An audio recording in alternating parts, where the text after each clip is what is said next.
hospitalizations cost the NHS a lot of money. Our model is saving the NHS and government about £1 million every single day.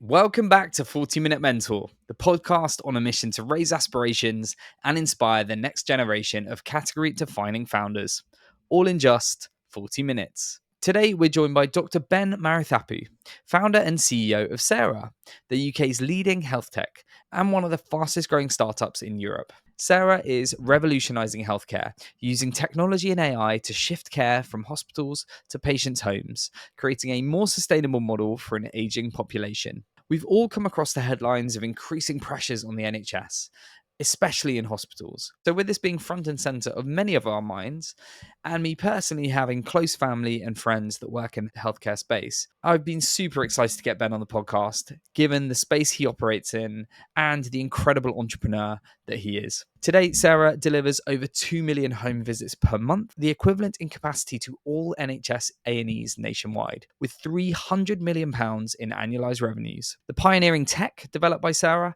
has also reduced patient hospitalisations by up to 70%, saving the UK government £1 million every day. I know this is scratching the surface of what Ben and the team at Cera are planning, so I am super excited to find out more about the incredible journey they've been on and the exciting future ahead of them. Ben, a big warm welcome to 40-Minute Mentor. Thank you so much for joining us. How are things? Good. It's great to be here. Thanks for having me, James. I've been looking forward to this.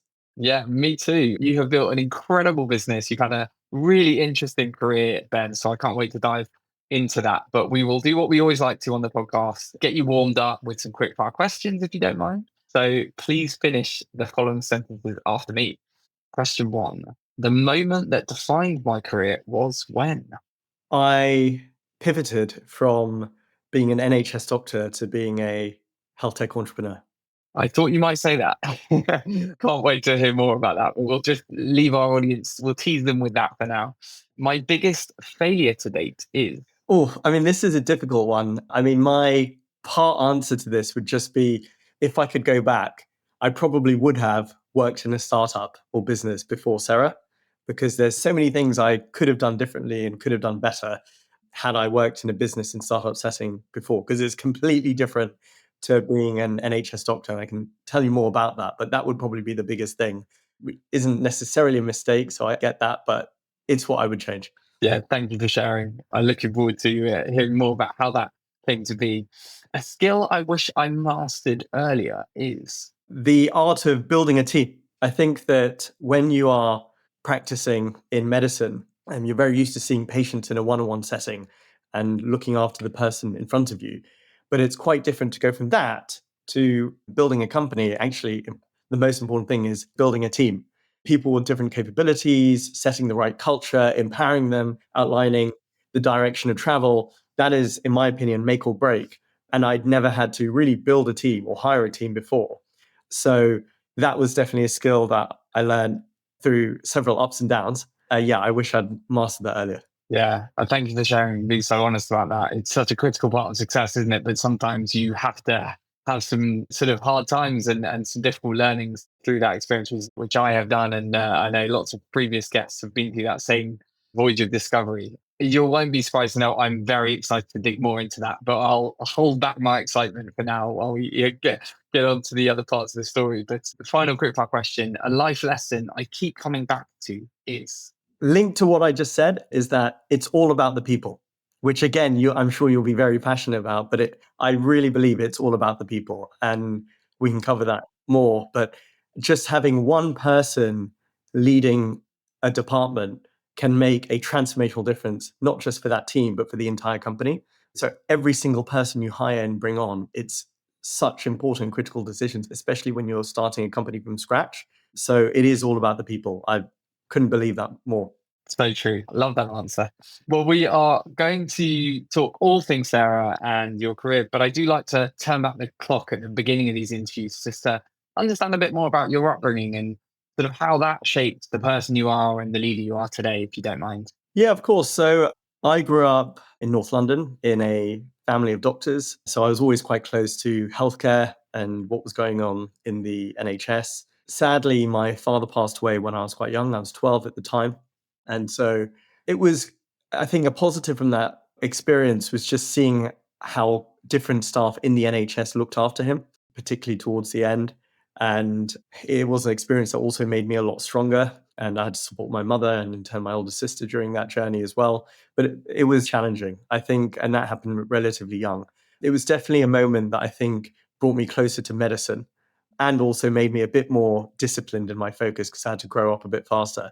Up to that point, I was very rebellious at school. And anyone who was in a class with me or any one of my teachers will definitely confirm that. I was quite disruptive and rebellious, but going through that experience made me grow up. So then I think when I was a bit older, what shaped me was I started doing a bit of work experience in a hospital. And what I found amazing was in this cardiology department, if someone came in with a heart attack, you could give them some medications and it would change their life, right? Within the course of hours, you could potentially save that person and mean that they could, within days, go back home and be relatively healthy and back with their family. And again, that was another moment that really made me passionate about healthcare, how you could really positively impact people's lives using different medications, treatments, tools, and so on. And it was those seeds that I think laid the groundwork and the foundation for the rest of my career, which would in turn be very, very healthcare orientated. So, yes, I studied at medical school and was hugely passionate about it. But in turn, what I became most motivated by was how to make an impact at scale, how to try and care for many patients at a given time and solve some of the deeper rooted challenges that we hear about in our health system, which in turn drew me towards building a company because I thought that technology was part of the answer. It could empower staff to go further for patients. And to really create technology that could do that, you have to build a company. I mean, if we look at all the major transformative technologies out there, they've been more or less built by companies like Google or Apple or Amazon and so on. And so those were the series of experiences that in turn led me to being passionate about this intersection between healthcare and technology. Yeah, amazing. Thank you so much. And it's interesting you mentioned the rebellious streak. I wonder if that is also linked to the entrepreneurial spirit that you clearly have. I think a lot of founders often have a bit of that within them. They're contrarian, the sort of person that will challenge the system and come up with new ideas. I think that's a thread I see a lot in these interviews. So that's really interesting. And clearly that there's a real deep connection with healthcare and innovation. And you mentioned you trained as a doctor, you worked in the NHS for many years, including advised the NHS CEO on technology, which must have been really interesting. And I think you also co founded the NHS Innovation Accelerator. So it sounds like while you were in the NHS, you were very involved in the innovative side of things from early on. I'd love to hear some of your main reflections from that period of your career. And I'd also really love to know, given you have such a front row seat to the NHS, and really have done so much in terms of innovation.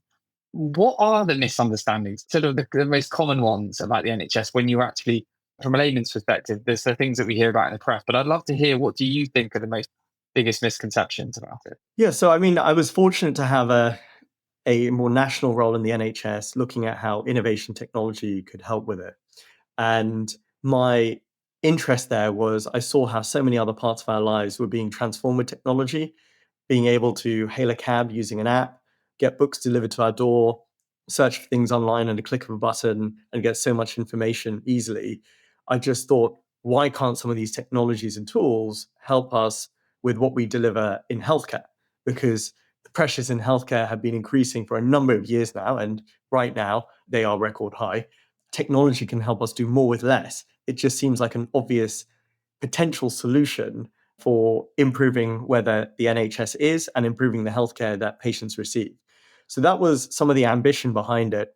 And in terms of the misconceptions that I felt people faced, there are a few. One is the NHS, it is a national health service, but it's not necessarily, it doesn't operate like one large organization. It is actually many, many smaller organizations kind of collaborating together, which is why it can be difficult if you have a new technology or tool to just roll that out across the country.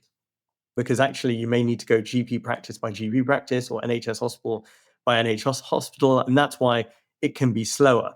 Some people say that the NHS has more pilots than British Airways because of that slightly fragmented nature. And that's something that needs to be tackled. That's something what the NHS Innovation Accelerator has tried and continues to try to tackle.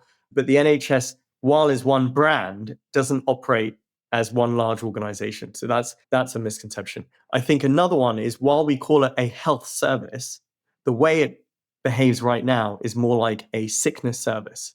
So people use the NHS when they're unwell, right? They go to A&E when they're feeling sick. They've had a fall. Something's happened. They've broken a bone. Same with when you see your GP.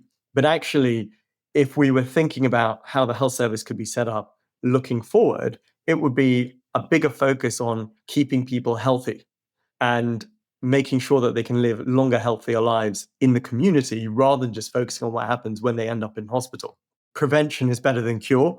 And if you look at conditions like type 2 diabetes is largely preventable. It costs the NHS over £10 billion a year, very expensive. It can create a number of complications. They can have a stroke linked to it, a heart attack, their kidneys may stop working. Sometimes they lose even their legs and have amputations because of diabetes. So many complications which could be preventable if people had the relevant lifestyle modifications earlier on. And so prevention is a big focus that we need to have more of if we want to be a health service rather than just a sickness service. So those are some misconceptions that I think still need to be grappled with, if I'm honest, particularly also if we want to use technology in the right way. Thank you so much, Ben. Yeah, really interesting and very relevant actually to some conversations I've had in my family over the years. My mum worked as a hospital chaplain. My sister's a nurse. My dad had a triple heart bypass last year. So we've seen all the wonderful things in the NHS, but also some of the challenges that are sort of ingrained in it as an institution. And absolutely agree around preventative health. I think that's something that I really think there's so much more we can do. The entrepreneurial bug finally caught you in 2016 when you set out to build Cera. And I know that does sort of stem, you reference the connection to your own personal experience. But do you mind just talking us through how it actually came to be, that origin story? Yeah, of course. So there are two parts to it, kind of my personal mission and inspiration, and then also wanting to build a company that made a difference at scale. And so on a personal basis, in 2016, I was practicing as a doctor in A&E. And sadly, at the beginning of that year, my mother fell and fractured her back. And so she needed care and support at home. And it was, not only is that a difficult experience to go through as a family, and given she was my single parent and so on, but when I tried to call up home care agencies to get a carer to look after my mum and help her, walk around at home and look after her, most of them wouldn't even pick up the phone. And then eventually we did get a carer to come and visit her. But then when they and the home care agency started delivering care, we ended up getting this revolving door of different people coming in and out to look after her. And my mum lives in a different place to me. So I would try to call up the agency to figure out how it's going, right? Is the care going well? Are there any issues? And most of the time, again, they wouldn't pick up the phone because they run off pen and paper. There was no way for me to really find out. And I just thought, how is it when I can get some food delivered to my door on a Friday night if I want some takeaway, if I want to get books or clothes delivered to my door, I can purchase it on an app. I can access ride sharing. There's so many things that we can access at a click of a button. And they'll even tell me who the person is that's going to pick me up or deliver the goods and if they're running late. But for caring after my mother, which is so much more important to me, and also if you're paying out of pocket, costs a lot more, I get none of that visibility. I get none of that user experience. I don't know what's happening or if the care is going well or less well. And I thought that we need to make the system better and we need to provide people with a better experience. When I looked at these home care businesses more closely, the people in them were really well intentioned, right? They wanted to go above and beyond for the people they care for. They were really tied to the mission of their respective company, but they were limited by the tools of their organization. Because everything's done using pen and paper, they put the notes in filing cabinets, some of them even in bin bags because they run out of space in the filing cabinets. You just can't run an organization that way at scale or properly. And it just, again, it doesn't make sense to have a company working in that way in this day and age when technologies and tools are available that other companies use widely. All of that drove me and motivated me to launch Cera and to build a company that could provide a better way of delivering care enabled through technology. I think taking a step back, the more academic or kind of desktop part of me saw this and thought, you know what, there's an aging population, so more people will need care. There are lots of people who avoidably end up in hospital, which that could be prevented if you look after them better in the community. There's also staffing challenges where people are not necessarily having the right experience or the best experience in their employers, with their hospitals, care homes, or home care businesses. And the sector is very fragmented. So all of this paints a picture of a sector that needs to be transformed, and one where technology and scale could potentially make a difference. So it was that combination of firstly my personal experience and then taking a look at the sector that really motivated me to build a company. Yeah, when you explain it like that, I mean, it's crazy that that hadn't been tackled at scale before, but also is a big opportunity, but also a big challenge to really to take that on, especially for someone that hasn't done it before. So it's even more impressive what you've gone on to build, and I can't wait to hear all about it. But before we talk about the business as it is today, let's go back to those early days. I'd love to learn a bit more about some of these the biggest challenges you faced in the first few months, and sort of did you have any? I'm sure there are going to be people listening to this that are founders, probably sort of, why did I do this?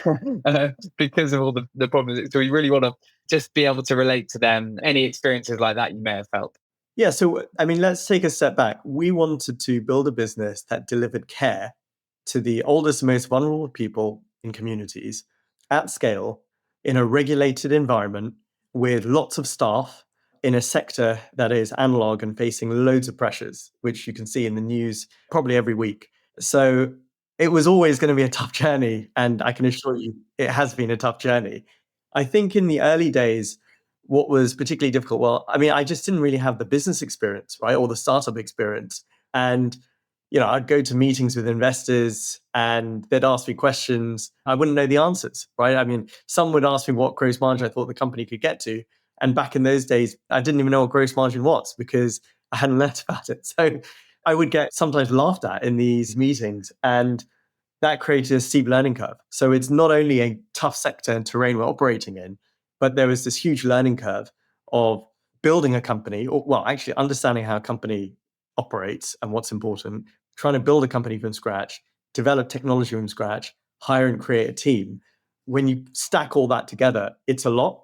I think what kept me motivated and continues to keep me motivated is it's just the mission.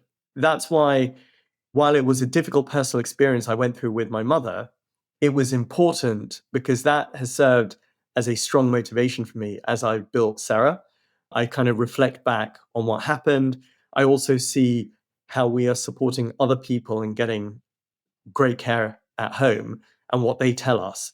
And whether, I mean, there's an example of someone, her father, we provided care to him, including end of life care. And after he passed away, she wrote us a note saying that my carers, which Sarah has provided, are angels in uniforms.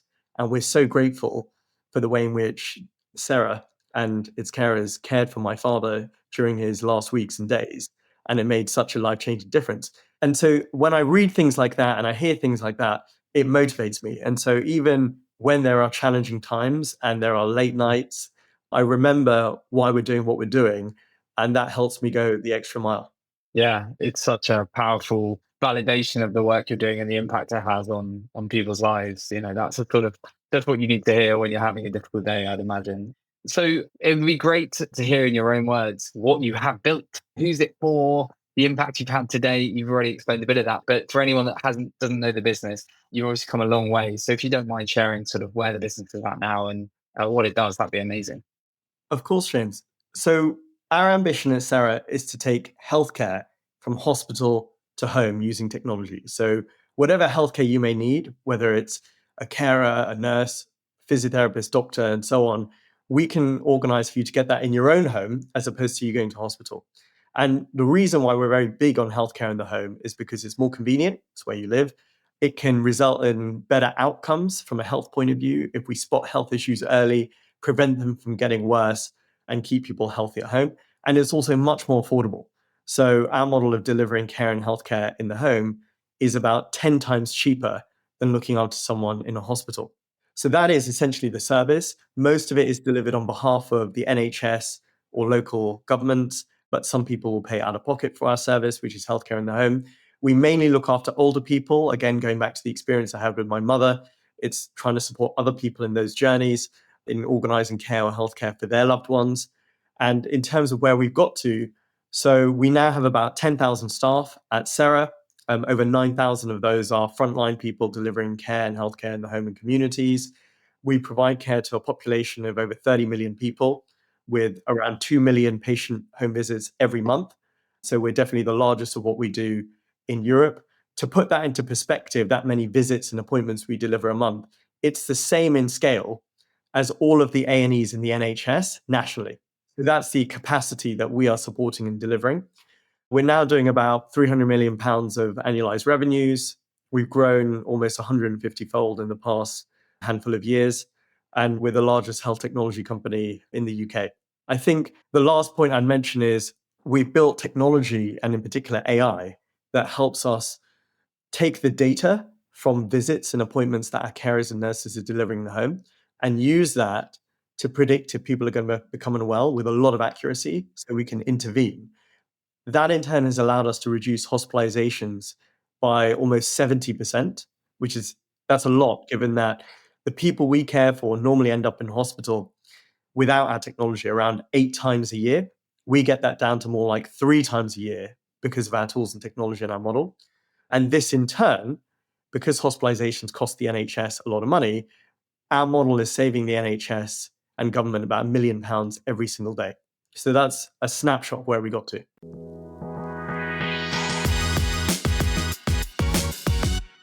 This episode is sponsored by Capsule, the certified B Corp redefining insurance for high growth scaling businesses. As a neo broker powered by cutting edge API technology, Capsule streamline the insurance process, removing manual hassle and delivering tailored solutions that evolve with your business. They support ambitious companies across fast paced, innovative sectors such as fintech, healthtech, SaaS, and sustainability, including clients like Bloom & Wild, Moneybox, Castor, and What Three Words. If you're a venture-backed startup looking to outsource the buying and management of your insurance, find out more on www.capsulecover.com. Now, back to today's 40-Minute Mentor.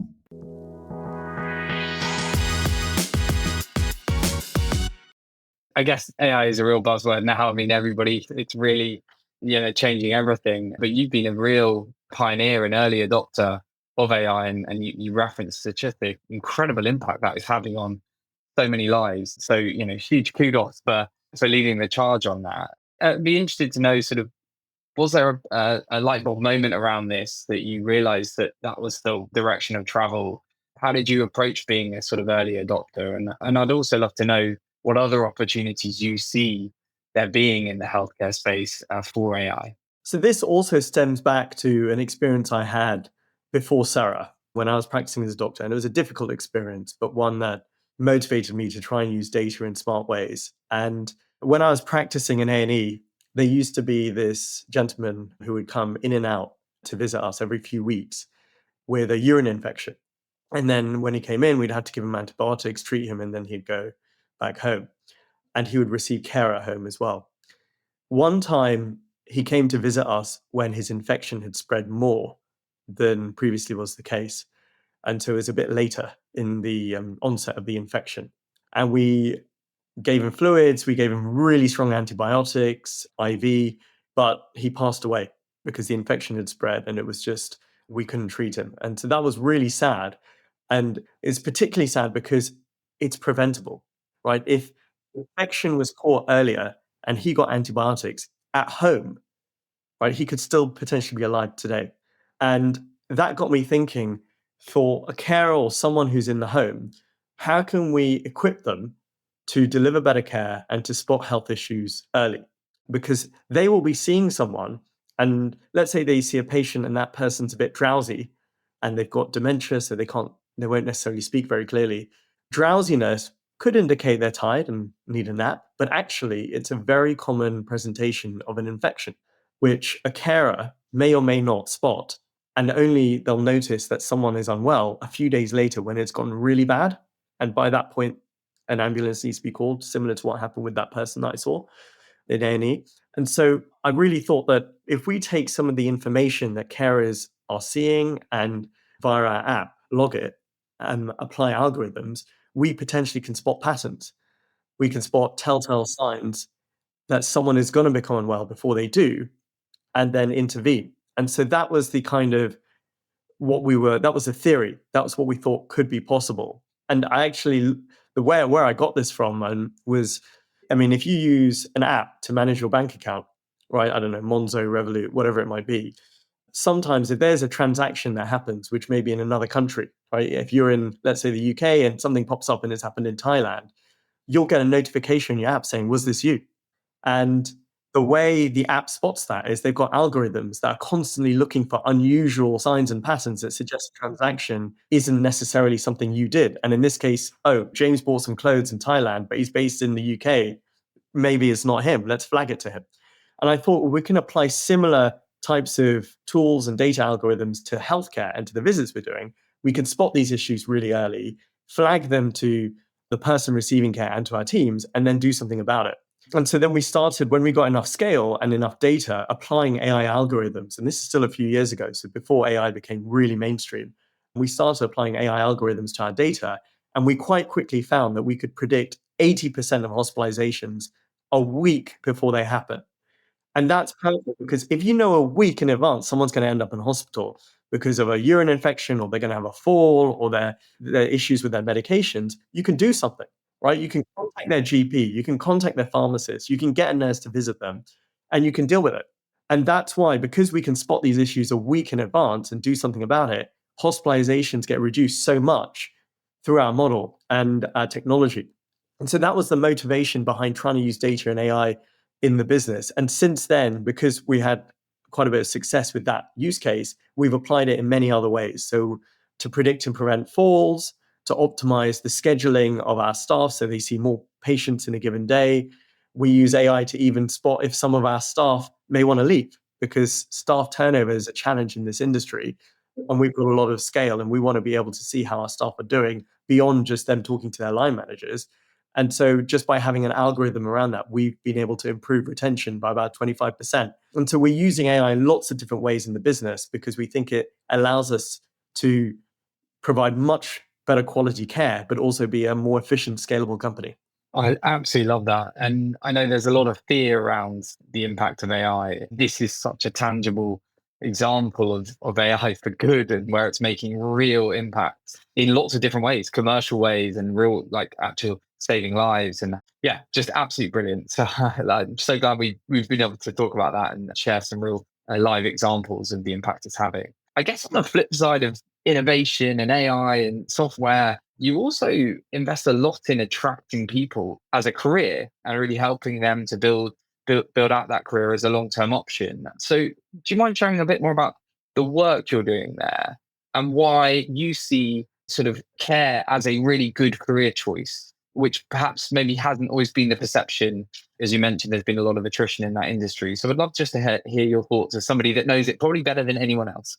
Yeah, of course. So just taking a step back, staffing and supporting staff development is a massive priority in this sector. If you look across health and social care in the UK, there are about 300,000 vacancies today.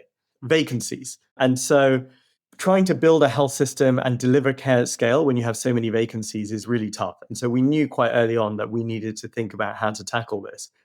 What I found really shocking, actually, when I started working in the care sector rather than just in the NHS, was there's no real career pathway for carers, right? Someone who's been a carer for 2 months, 2 years, or 20 years, in many cases, is doing the exact same job and earning the same amount of money, which didn't make sense.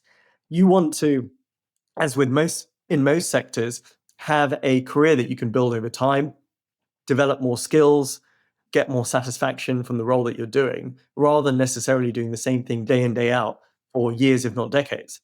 And so we thought, how can we build a career pathway that supports people in career progression and pay progression, but also use that to tackle some of the staffing gaps in the sector? And we got actually accreditation from the National Body for Care and Workforce Development in the Care that's backed by the government with our career pathway. And it allowed us to take people who've never worked in care, upskill and train them to get the national qualification for care, and then also skill them all the way to start doing nursing services. So this creates a clear pathway for people to get career progression, pay progression, to specialize in specific types of services, whether it's looking after people with mental health issues, physical disabilities, dementia, who've suffered from a stroke. And that's in turn much more rewarding, which improves retention and also allows us to attract many more people to work at Cera, because we're opening up job opportunities in care, not just to people who are in the industry, but to people who are outside of it. And so in the past 2 years alone, we've had about 1 million people apply to work at Cera from the UK alone, which is more than any other health or care provider or company in the country. And one of the big reasons they join is because of this career pathway. And we think it's more important now, actually, because in the UK, we've got this big challenge around economic inactivity, where there are millions of people who are sadly out of work. And so we've got specific schemes that we've set up where we take people who are out of work and support them in whatever the reason is that they are out of work, whether they've got a long-term condition or caring responsibility, or maybe they live with a disability, and support them in getting back to work as a carer. A great example is someone called Mark, who is this person who joined Cera some months ago last year, and he has prosthetic legs on both sides, right? So sadly, he had diabetes and he lost both of his legs 20 years ago because of that condition. In turn, suffered a lot of depression, was out of work, and he was not employed for 20 years. He then, and through we had a partner who helped us to identify Mark, we supported him in getting back to work. And so he's been a carer at Cera since halfway through last year, and he's loving it, right? And so even though he has two prosthetic legs, people previously have said that he wouldn't be able to find a job. He now has a job and he finds it really fulfilling. He's making an impact every day to people who have their own respective health challenges. And because of our career pathway, he can develop over time and have pay progression over time as well. So that's how we try to bring it together to solve some of these challenges in the sector. Yeah, that's absolutely fantastic. I guess linked to careers, we referenced earlier sort of hiring and building a team and culture. So I would love to dig into that a little bit more. Just, I guess, your honest reflections of how you found building the team, particularly when it comes to hiring, and what your learnings have been throughout the years. And I guess I'd love to particularly talk about maybe the early hires you had to make and your experience with that. And I guess as you've scaled things like leadership hiring, which is incredibly nuanced and important, and any reflections and learnings that we can pay forward to other founders listening going through that, what is often a very difficult journey. So, in my opinion, and also when I talk to other friends of mine who are founders, hiring is probably the most important thing you can do. It doesn't matter if it's kind of you're a startup with two people or you've got thousands of employees. Hiring is make or break for a company. I just cannot overstate it. It's so important. And touching on what we talked about earlier, one person, in my opinion, in a given team or department can make a transformational difference, particularly if it's the leader. It's corny, but teamwork does make the dream work, right? I think that, and if you look at, I don't know, football, right? I mean, if you're a manager of a football team, one or two substitutions can make the difference between winning and losing sometimes. It's the same thing when you're building a company. I think I figured this out a bit late, frankly, in the journey, but now it's something that I spend a lot of my time and energy behind. So I've tried to catch up.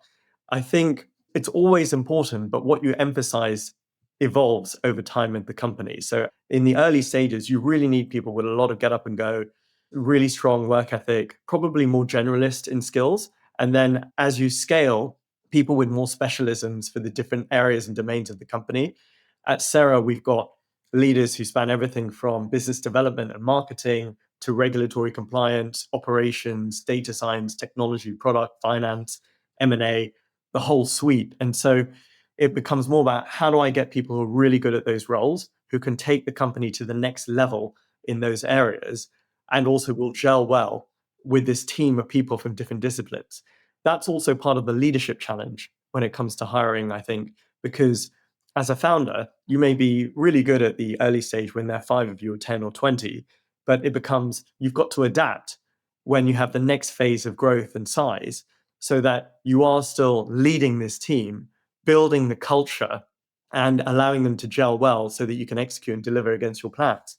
And I think the role of a founder and a CEO in creating and crafting that culture only becomes more important as you scale, because culture scales, right? And at Cera, we have thousands of employees, and I can't talk to every single one of them, but I can help craft and create a culture which spans the whole organization and aligns people to our mission. So they know they've got to make a decision. Our North Star is empowering people to live longer, better lives at home. That's how they make the decision. Is it furthering the mission or is it not? So I would say culture has become far more important. Hiring is a continuously important priority, and it is a skill. And that's why thought partners like you are super valuable, because for founders going through an evolution in their company and having to make that transition, it's good to get help. You need people who have deep experience in hiring relevant individuals into a company that can match the culture, that bring the right expertise. As a founder, you're never going to do everything yourself. And frankly, it very quickly becomes the case where there are people out there who can do several parts of your job better than you can. And if you bring them on, you're going to scale yourself and the company to the next level. Yeah, it's so true. And I think it's a really good learning for founders. And I had to go through that process myself, albeit with a much, much smaller business, of sort of letting go of your baby and getting comfortable with that. But then you realize, just as you say, you can scale yourself infinitely and actually bring in even better people that are probably better at the things you're probably not doing. You're doing them because you have to in the early days, but actually, once you can hand over to a specialist, you can achieve incredible things. And yeah, I think hiring is one of those topics we talk about all the time here. It really is a skill worth honing and developing, investing in time, effort, energy in, because it has such a knock on effect. If you hire exceptional people, they attract exceptional people. It can transform culture. It can obviously drive real impact on the business. So for us, understandably, we are biased about this, but yeah, I think it's incredible to see what you've built, the size and scale, and it's clearly something that you've worked at. And I think that's a message we want to pass on to anyone in the earlier stages of founder journey. You can make mistakes along the way. I don't know anyone that hasn't. Hiring is not easy, and as a headhunter, I've made mistakes at JBM before. But I think if you're learning from it, iterating on your process, leveraging specialists as well, you can achieve amazing things. I think when we started Cera, there are a few other companies trying to do what we did, but only a couple of them have really continued to scale. Others, unfortunately, have fizzled out. And I think the number one differentiator has just been the focus on the team. I think potential advantage of me not knowing much about business was it forced me to be very humble in the early days, and well, hopefully now. And I had to lean on other people to get certain things done and bring in the relevant talents, because I realized, okay, well, I can't do a number of these things. And because we had a strong team across the different disciplines that the company needed, and we could really work hard to execute and try and execute our way through different problems, that, I mean, every single day you have that, you're building up an advantage compared to other players who may be in the same space. And so it's so important, I think. For me, it's make or break. It's the number one priority. Yeah, it's wonderful to hear you say that. Thank you very much.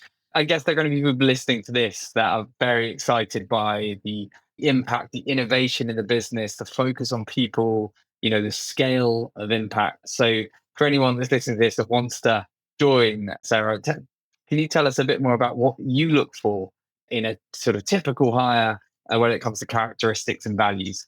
Yeah, I mean, we have people from different backgrounds, different walks of life, different types of expertise at Cera. Really, I mean, quite a mixed bunch, but I think that diversity makes us much stronger, because we're trying to tackle a problem that involves building on traditions in the sector, but also using new ways through innovation technology. I tend to look for, can people solve problems? Do they enjoy moving fast? Are they really committed to the mission? Because ultimately the mission is what drives us at Cera. And also, have they been through difficult times in previous companies? Have they experienced failures? Because as a company, but particularly a startup or scale up, you fail all the time. And you've got to bounce back, get back up, keep going. And it's very frequently, it's the more persistent and resilient team and individuals who kind of get through and win.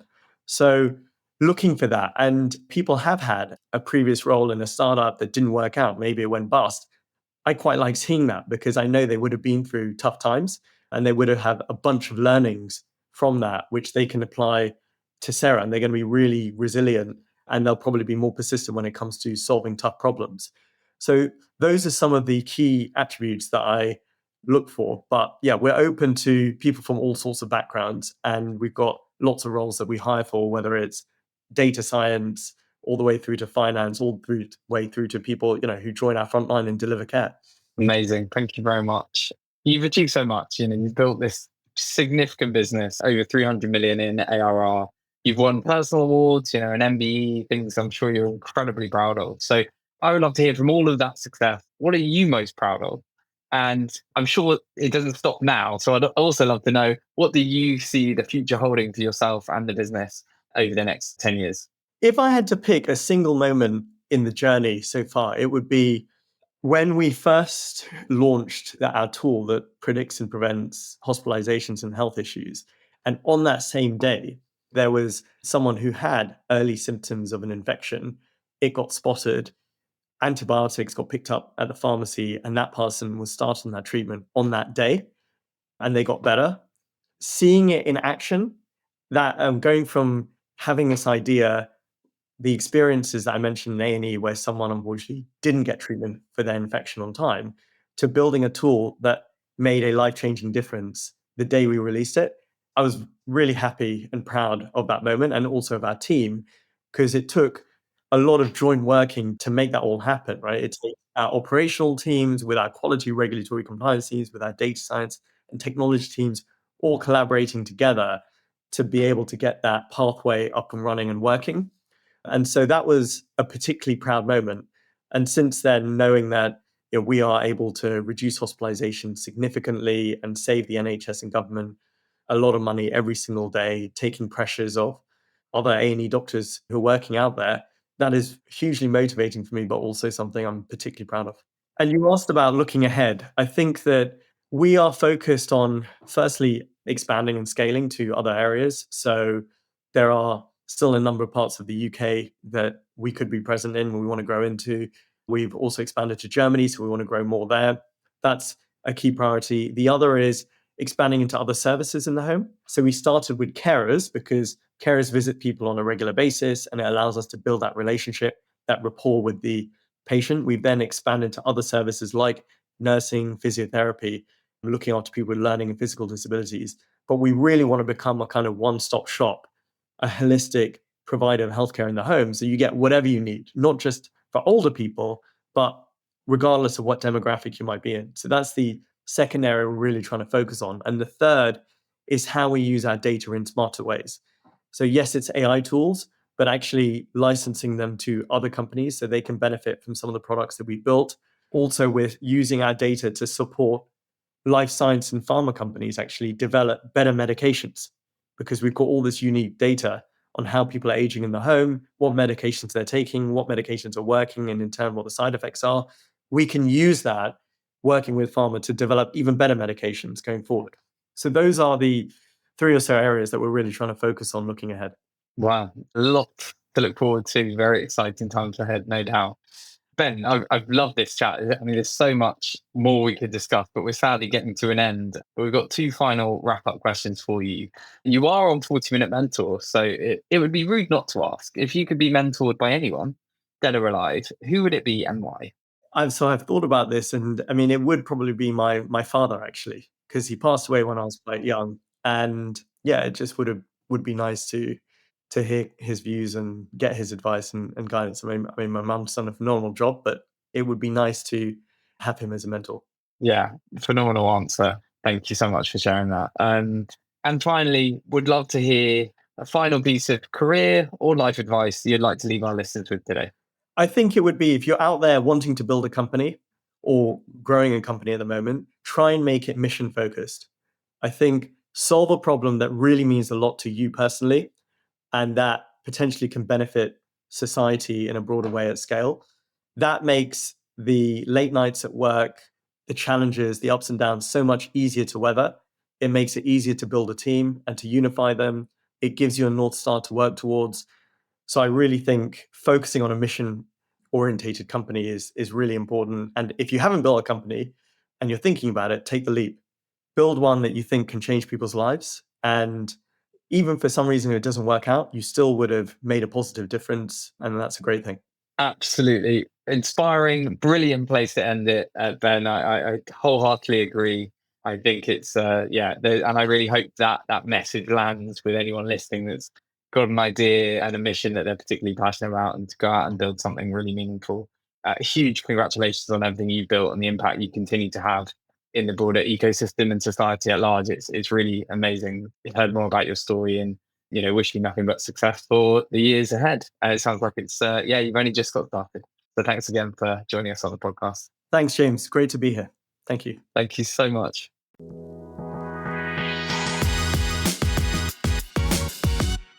Thank you so much for tuning into today's episode. I really hope that you found it useful and inspiring.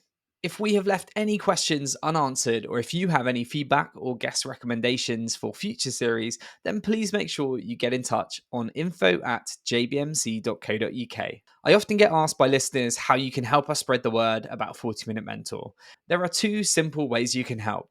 Firstly, share this episode on your preferred social media platform, and LinkedIn is probably where I'm most likely to see it. And you can also leave us a review on either Apple Podcasts or Spotify.